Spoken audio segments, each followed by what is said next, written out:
이유가 뭐냐면 수학일은 크게 세 파트로 나누어집니다. 앞쪽에 지수로그 관련된 부분, 중간 토막이 삼각함수, 세 번째 토막이 수열인데요. 이 내용들 다 대부분 중학교 때 한 번도 안 배웠거나 아주 얕게 배우는 부분들입니다. 그래서 어떻게 숙련이 기본돼야 되는데요. 우리 특강을 보통 회차적으로 보면 여름방학이 짧기 때문에 9회 내지 12회 정도 수준에서 아마 특강이 마무리가 될 텐데 그 정도 갖고서 절대로 유형 연습까지 진행시킬 수가 없습니다.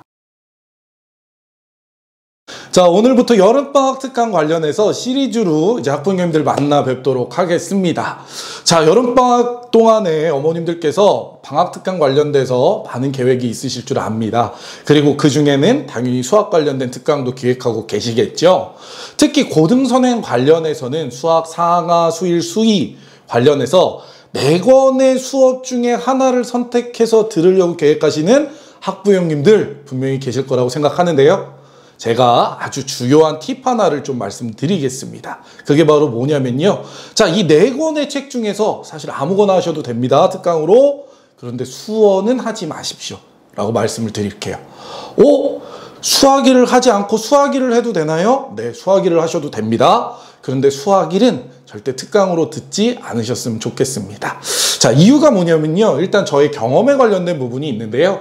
제가 사실은 대치동에서 여름방학 특강, 겨울방학 특강에 거의 수상하, 수원, 수투까지 10년 넘게 사실 특강을 계속 지속했습니다. 그 중에 결과가 제일 안 좋은 특강은요. 수학일 특강이고요. 수학일 특강은 처음 듣는 친구들한테 무조건 안 좋다라는 말씀 드릴게요.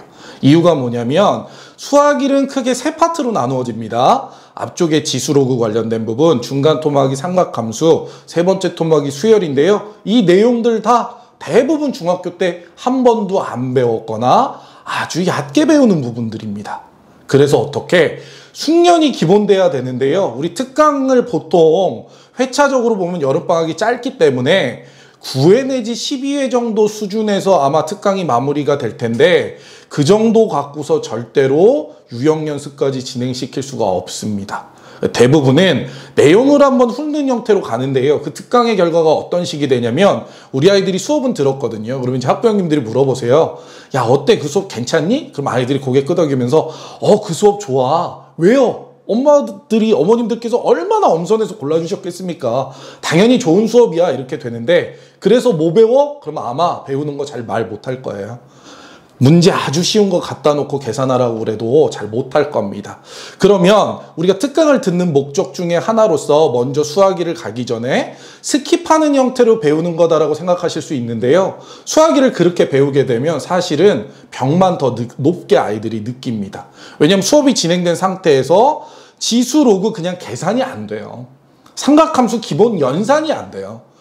그게 안 되는 상태에서 한번 했다고 얘기할 수 없는 수준에서 문제를 만나게 되면 실질적으로 더 어렵게 느끼고 다시 처음부터 다지면서 익혀나가야 되는 과정이 반드시 수반돼야 되거든요.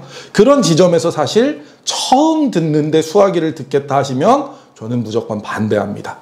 그 대신 수투는 괜찮습니다. 왜냐면요. 수투는 우리가 편제상 수원 수투라고 해가지고 수원을 반드시 하고 수투를 할 이유는 없기 때문입니다. 수투의 경우는 주로 함수 관련된 파트에서 다항함수 쪽에 대한 미분을 다루기 때문에 수학화를 잘한 친구들은 수투를 진행해도 충분합니다.